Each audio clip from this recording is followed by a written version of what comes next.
Hello students, welcome to 10th math channel. ठीक है, हमने कुछ एक दो दिन पहले हमने क्या किया था कि आपको ए एन जो है, एन ए टर्म जो है वो कुछ इस फॉर्म में दे रही थी, एन की फॉर्म में गिवन थी। तो वहाँ से हमने A1 A2 A3 फाइंड करके एन की वैल्यूज पुट करके हमने एक सीरीज बनाई थी और वहाँ से हमने उसका सम फाइंड आउट किया था। अब यहाँ पे हमें आज जो मैंने सम लिया है 11 सम है आपका 5.3 एक्सरसाइज का। उसमें आपको n की फॉर्म में आपको सम दे रखा है, Sn दे रखा है, sum of first n terms. Sum of first n term को n की फॉर्म में दे रखा है। ठीक है, तो उससे रिलेटेड हमसे कुछ क्वेश्चंस आगे पुटअप किए हैं, तो वो हम आज सॉल्व करने जा रहे हैं। बहुत इजी और बहुत सिंपल क्वेश्चन है। ठीक है, बस देखने में बच्चों को समझ में नहीं आता तो उसको मैं बड़े इजी वे में समझाने वाली हूँ। लास्ट तक वीडियो देखना, क्योंकि इस टाइप के क्वेश्चन सीरियसली बच्चों को बिल्कुल क्लियर नहीं होते हैं, तो वो हम बड़े इजी वे में आज करने वाले हैं। तो स्टार्ट करते हैं। आपको यहाँ पे क्या है कि आपको दे रखा है Sn 4n minus n square, ये आपको Sn दे रखा है। ठीक है, तो हम यहाँ पे क्या करेंगे, पहले हम n की वैल्यू 1 2 3 ये पुटअप करेंगे। 1 2 दो ही पुटअप करके हमारा काम चल जाएगा। ठीक है, तो ये हम पुटअप करेंगे, उसके बाद हम इनके क्वेश्चंस पढ़ते हैं और उनके आंसर देते हैं। पहले हम S1 फाइंड कर लेते हैं। 4 इंटू 1 माइनस 1 का स्क्वायर, ये आ जाएगा 4 माइनस 1 यानी कि 3। अब हम S2 फाइंड कर लेते हैं। 4 इंटू 2 माइनस 2 का स्क्वायर, ये आ जाएगा 8 माइनस 4 यानी कि 4। S3 अगर हम फाइंड करें तो 4 इंटू 3, मैंने उसमें आपको ये बोला था कि जितना आपका n के साथ ये वैल्यूज दी होती है उतना ही d होता है। सबसे पहली चीज, यहाँ पे आपको n के साथ 2 वैल्यूज दे रखी है, और दूसरी चीज ये सम ऑफ n टर्म्स दे रखा है, तो इसलिए इसमें वो चीज अप्लाई नहीं होगी, वो वही होगी जहाँ an दे रखा है। ठीक है, तो ये आ जाएगा 12 माइनस 9 यानी कि 3। तो आपके पास जो सम है वो आपके पास देख सकते हो S1 S2 एंड S3 आपके पास कुछ इस तरह से आया है। ठीक है, तो अब आगे हम चलते हैं इसके क्वेश्चंस का आंसर देने के लिए। नेक्स्ट क्वेश्चन आपको क्या लिखा हुआ है आप ऊपर पढ़ सकते हो। The sum of first n term of AP is 4n minus n square, what is the first term. तो हमें क्या इसका रिप्लाई देना है कि इसकी फर्स्ट टर्म क्या है, यानी कि हमें A1 फाइंड करना है। अब एक बार सोच के देखना कि S1 का मीनिंग क्या है। S1 का मीनिंग क्या है? S का मतलब होता है सम ऑफ टर्म, 1 का मतलब n टर्म जितने भी हैं, तो यानी कि सम ऑफ 1 टर्म। अगर किसी एक टर्म का ही सम करो यानी 5 का सम क्या होगा, 5 ही होगा।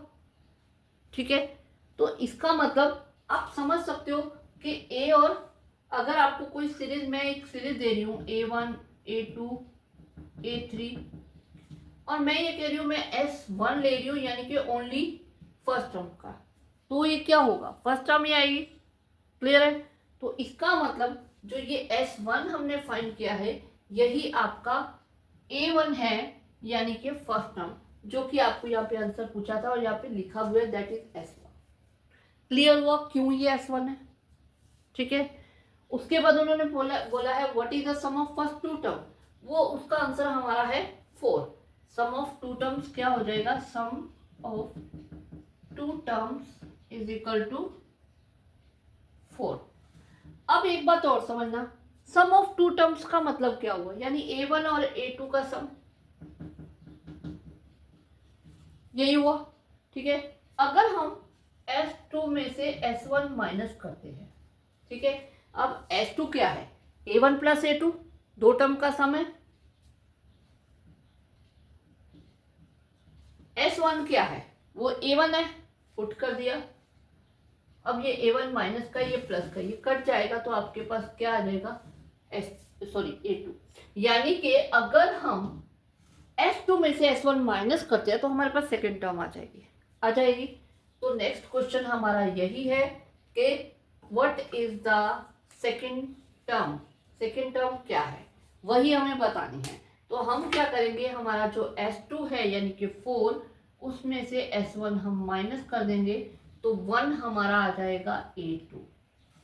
क्लियर हुआ क्यों हमने A2 फाइंड किया?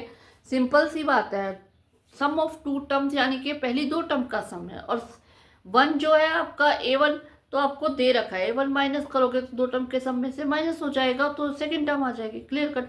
मतलब इसको एक एग्जांपल से समझ सकते हो। अगर मैं बोलूँ आपको मम्मी और पापा दोनों ने मिलके आपको 20 रुपए दिए हैं, अब मम्मी ने आपको 7 रुपीज़ दिए थे तो पापा ने कितने दिए, इजीली फाइंड कर लोगे।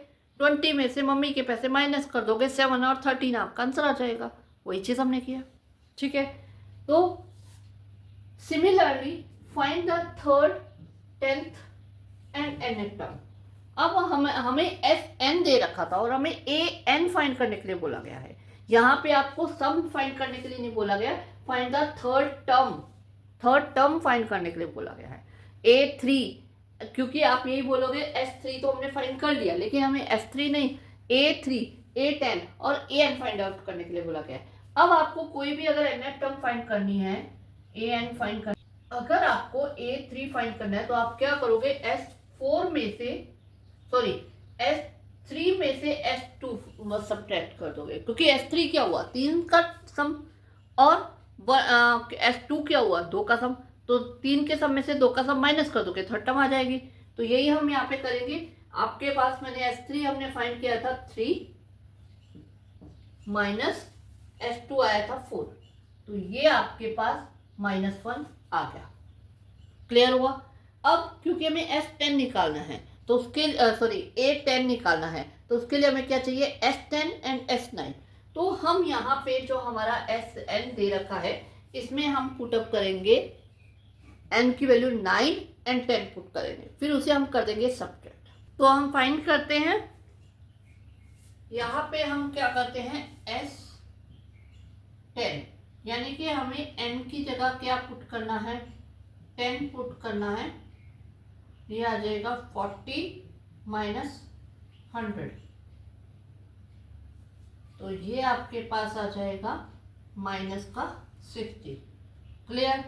ठीक है, तो अब हम S9 फाइंड करें, 9 का स्क्वायर, ये आ जाएगा 36 माइनस, तो ये आ जाएगा आपका 5 एंड 4 माइनस का। ओके, क्लियर हुआ? अब हमें फाइंड करना है A10, तो ये आ जाएगा S10 माइनस S9।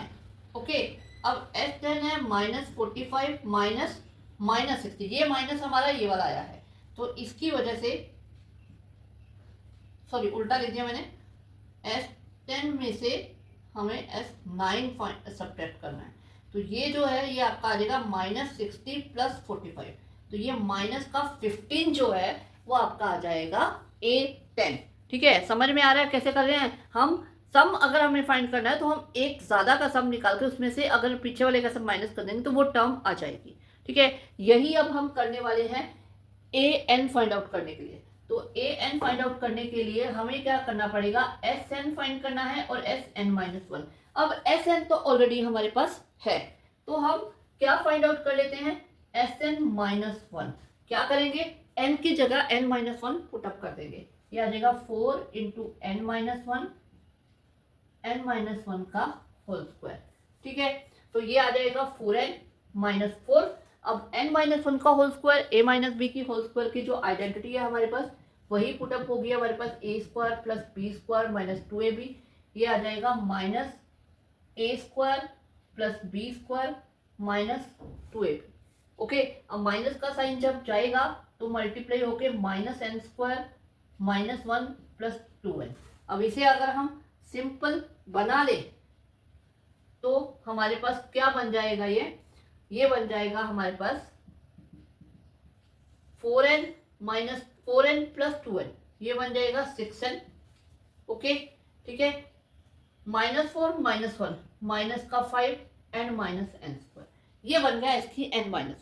हमें फाइंड करना है AN जो कि होगा SN माइनस S की n-1। अब SN जो है वो हमें दे रखा है 4n minus n square minus अब ये सारे क्या हो रहे हैं, माइनस हो रहे हैं, यानी कि साइन चेंज होंगे। तो हम साइन चेंज कर देते हैं, ये आ जाएगा माइनस का 6n, ये आ जाएगा प्लस का 5, ये आ जाएगा प्लस का n स्क्वायर। क्लियर। अब n से स्क्वायर से n स्क्वायर कैंसिल हो गया, 4n माइनस n 6n, ये हो जाएगा माइनस 2n प्लस 5, यानी 5 माइनस 2n, ये आपका आ जाएगा an। क्लियर हुआ।